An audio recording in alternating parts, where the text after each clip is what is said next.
पाकिस्तान के लिए नाज़रीन यूएई की जानिब से मुश्किलात वाकई बहुत बढ़ना शुरू हो गई। हमारे 2 मिलियन से ज्यादा लोग यूएई में रहते हैं। भारत कैसे पीछे रह सकते हैं? आपको तो पीएम मोदी का पता ही है कि वो तो हमारे पीछे जिसे कहते हैं ना पंजे झाड़ के पड़े हुए।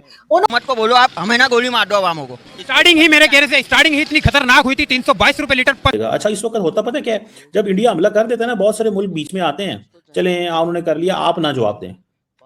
ये पाकिस्तान को कहा जाता है आप ना। आवाम क्या करेगी? क्या करेगी? मेहनत करेगी। मेहनत क्या करेगी? आपका सर फाड़ेगी। अच्छा, और कुछ नहीं करेगी। इसलिए कि आप लोग लिफाफे हो सब। मैंने क्या कहा? मैं तो यूएई ने पीएसएल से अपने खिलाड़ी वापस बुलवा लिए। ये बड़ा एक्सट्रीम स्टेप होता है कि आप अपने खिलाड़ियों को कहें वापस आ जाओ, इस मुल्क में आपने नहीं रुकना। डॉक्टर साहिबा, सबसे पहले तो ये बताएं कि जिस तरह की जबान ट्रंप ने ईरानी क़यादत के लिए गुज़श्ता रोज इस्तेमाल की है, इसके बाद नतीजा खेज मुज़ाकरात की तो कोई तवक्को नहीं रखी जा सकती। पाकिस्तान के लिए नाज़रीन यूएई की जानिब से मुश्किलात वाकई बहुत बढ़ना शुरू हो गई। हमारे 2 मिलियन से ज्यादा लोग यूएई में रहते हैं।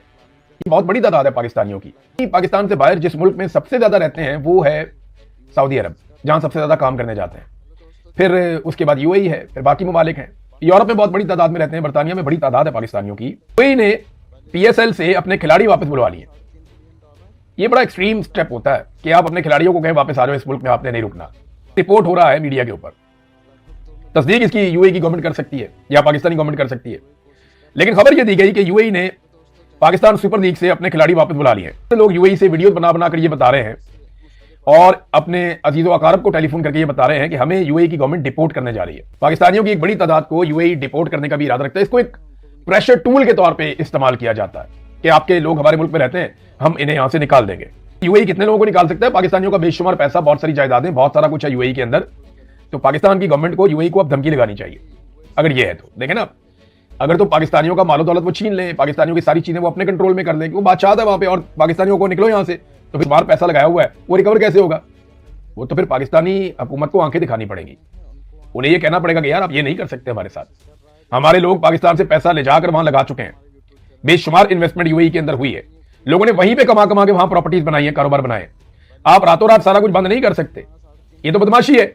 अगर बदमाशी पाकिस्तानियों के साथ होगी तो पाकिस्तानी टैक्स तो पाकिस्तान की गवर्नमेंट को देते हैं ना, उन्होंने खुद तो नहीं लड़ना, पाकिस्तानी हुकूमत ने मुकाबला करना है। तो पाकिस्तानी हुकूमत जो है उसको अब कोई इसके ऊपर स्टेप लेना पड़ेगा। ये मामला यहां तक गया कैसे, देखें थोड़े दिन पहले की मैं आपको एक वीडियो है वो दिखाता हूं।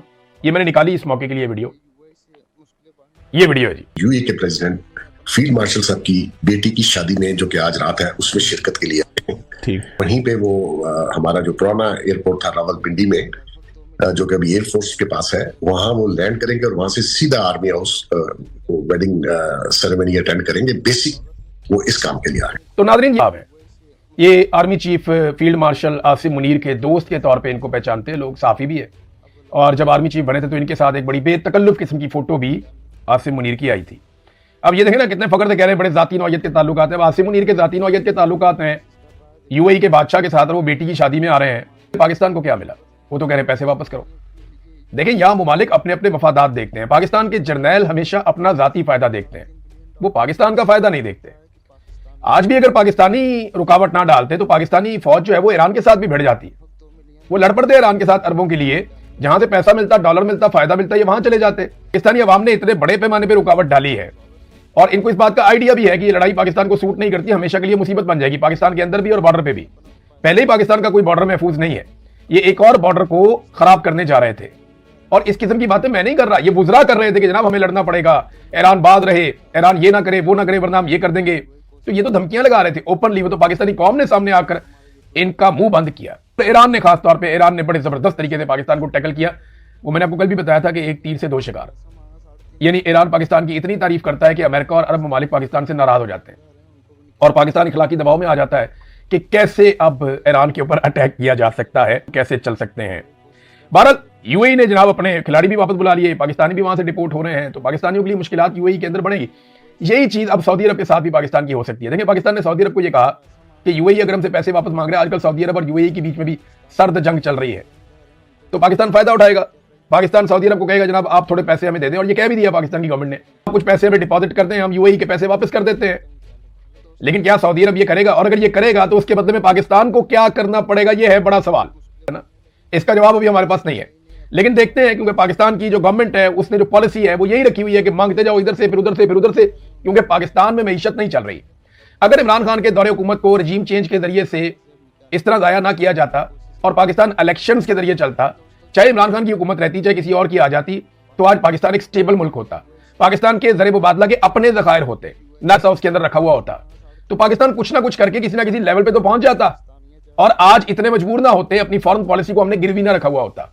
जिसकी बात मानते हैं वो कहता है ठीक है। और दूसरी बात यह है कि यूएई ने इतना लंबा अरसा पाकिस्तान के कौमी खजाने में अपने पैसे रखे हैं, उसका शुक्रिया अदा करने की बजाय उसके गले पड़ गए जब वो पैसे वापस मांग रहा है।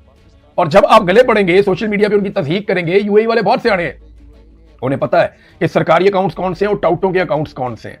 उन्हें पता है कि उनकी तौहीन करवाई जा रही है सोशल मीडिया के ऊपर, तो इसीलिए अब वो अग्रेसिव हो गए हैं आपके खिलाफ।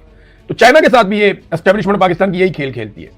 भी है, उसने कहा हमें पता है, हमने चाइना में ये चीजें कंट्रोल की हैं, बड़ी अच्छी तरह जानते हैं कि सरकारें किस अंदाज में अपने ट्रोल्स को इस्तेमाल करती हैं। ये एक चाइनीज तजियाकार ने कहा जब पाकिस्तानी डॉक्टर साहिबा, सबसे पहले तो ये बताएं कि जिस तरह की जबान ट्रंप ने ईरानी क़यादत के लिए गुज़श्ता रोज इस्तेमाल की है, इसके बाद नतीजा खेज मुज़ाकरात की तो कोई तवक्को नहीं रखी जा सकती, पर ईरानी क़यादत का भी बहुत सख्त रद्द-ए-अमल सामने आया है। ट्रंप दोनों चीज़ें करते आए हैं।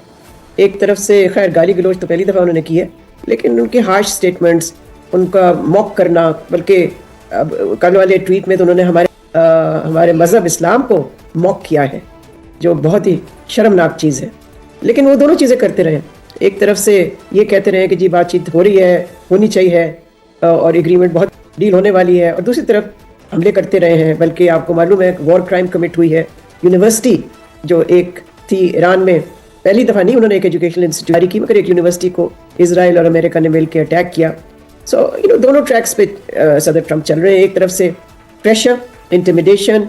हेलो दोस्तों, जय हिंद। आपका हमारे यूट्यूब चैनल में स्वागत है। पाकिस्तानियों के लिए यूएई से मुश्किलें बढ़ने लगी हैं। पहले यूएई ने अपना पैसा मांगा $3.5 बिलियन। अब लगता है कि पाकिस्तानियाँ जहाँ यूएई में रह रहे हैं उनको भी निकालने की प्लानिंग चल रही है। लगभग 2 मिलियन रह रहे हैं, उनको वहाँ से अब निकालने की यूएई कोशिश कर रहा है। देखो कब तक निकाल। यूज़ ऑफ मिलिट्री फोर्स और ये डिप्लोमेटिक ट्रैक है, जो कि अब हम सुन रहे हैं कि पाकिस्तान की तरफ से जो सफारती कोशिशें हैं वो तेज़ हो रही हैं, और उम्मीद है कि कुछ ना कुछ